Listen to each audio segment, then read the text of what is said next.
सन 1982, 83, 84, 85 के आसपास की बात है, जो अक्सर आप कपिल शर्मा शो में सुने हुए या कपिल के मुंह से कि उस ज़माने का आपको टीवी जब खोलते थे वगैरह वगैरह करके जो कॉमिक करके बताता है, तो वो पल था, वो समय था। उस समय कहीं एक घर में अगर टीवी होती थी तो पूरा गांव उस पर उलट पड़ता था देखने के लिए। मैं उस समय कनॉट प्लेस में रह रहा था दिल्ली में, और मुझे टीवी देखने का मौका मिलता था। हालांकि टीवी उस समय प्रोग्राम स्टार्ट हुई थी, कुछ ज़्यादा प्रोग्राम नहीं था। एक अशोक कुमार का एक सीरियल आता था, अब नाम हम भूल गए हैं, शायद हम लोग नाम था या घर संसार, ऐसे समथिंग कुछ। अशोक कुमार जी उसमें कुछ कास्टिंग करते थे, और जो दादी की रोल निभाई है बालिका बधू में, शायद वही उसमें भी थी। और भी कई चेहरे थे जो याद नहीं है मुझे, बहुत पुरानी बात हो गई। और लेकिन इस सब प्रोग्रामों में एक प्रोग्राम आता था पर डे शैलेश लोढ़ा का। शैलेश लोढ़ा जी मंच पर बैठे होते थे, उनके सामने 10-12 जो है लड़के लड़कियां बैठा रहता था, और सभी कविता उस समय करते थे।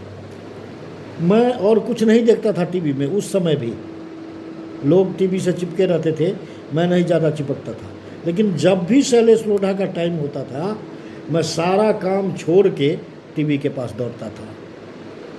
शैलेश लोढ़ा का वो कवि सम्मेलन मैंने कलर में भी देखा है, ब्लैक एंड वाइट में भी एक आध को देखा है शायद। तो जो भी हो, याद नहीं है, अब काफ़ी दिन की बात हो गई है। तो उसी समय से ये पनपने लगा हमको कुछ कुछ लिखने का। अब चूँकि कम पढ़े लिखे थे, तो लाइन बनाने में, शब्द बनाने में, चौपाई बनाने में हमको बहुत दिक्कत हुई उस समय में। अब भी होती है, लेकिन अब थोड़ा कम होता है, क्योंकि आदत हो गया है तो कर लेते हैं।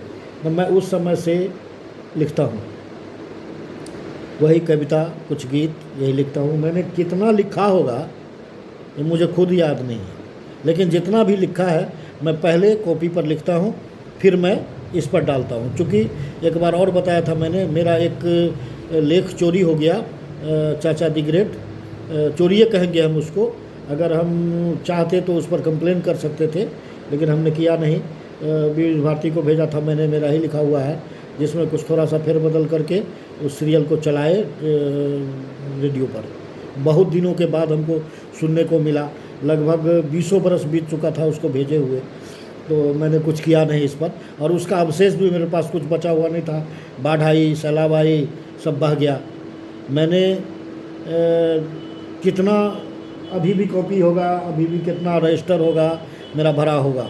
हो सकता है कि चाचा दी ग्रेट वाला कॉपी भी बचा हो, ऐसा हो। तो इसलिए मैं क्या कहने जा रहा था अभी, हाँ, तो कहने का कि मैं उसी समय से कुछ लिखता हूँ। ये दिन शैलेश लोढ़ा जी का है। मैं दिल से तो प्रणाम करता हूँ उनको, मैं उनके सामने कुछ नहीं हूँ, वो तो बहुत शिखर पर हैं, और आज तक मैं इस चीज़ को निभा रहा हूँ। वही देखा देखी, वही 85 से पहले का शैलेश लोढ़ा का दिन जो मैं अब तक लिख रहा हूँ। उसके बाद अचानक उनको मैंने देखा ये तारक मेहता का उल्टा चश्मा में, वो तारक मेहता के रोल में आए। जब वो तारक मेहता के रोल में आए तो मैंने 1-2 दिन तो हमको लगा कि इसको कहाँ देखा, याद नहीं आ रहा था हमको। काफ़ी दिन के बाद हमको याद आया कि ओहो, तो शैलेश लोढ़ा है। फिर मैं टीवी नहीं देखने वाला आदमी शैलेश लोढ़ा के चक्कर में टीवी से चिपक गया। तो तारक मेहता का उल्टा चश्मा जितना एपिसोड में देखा होगा, मुझे लगता है कि शायद उतना एपिसोड मैं किसी सीरियल का आज तक नहीं देखा होगा, सिर्फ और सिर्फ शैलेश लोढ़ा के चक्कर में। तो यही चीज़ है सर जी, कि उन्हीं की देन है कि मैं ये लिखता हूँ और ये नॉलेज मेरा है। मैं दूर से कभी मुलाकात तो हो सकती नहीं है, ये पक्की बात है कि कभी नहीं हो सकती, मैं जानता हूँ इस बात को, क्योंकि अब मैं इस उम्र पर आ गया हूँ कि सेवानिवृत्त होने वाला हूँ, और पता नहीं कहाँ रहूँ, नहीं रहूँ, किस रूप में रहूँ।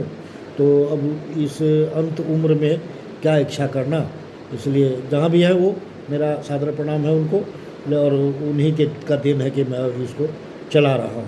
जय हिंद, जय भारत, वंदे मातरम, जय मिथिला, जय मैथिली।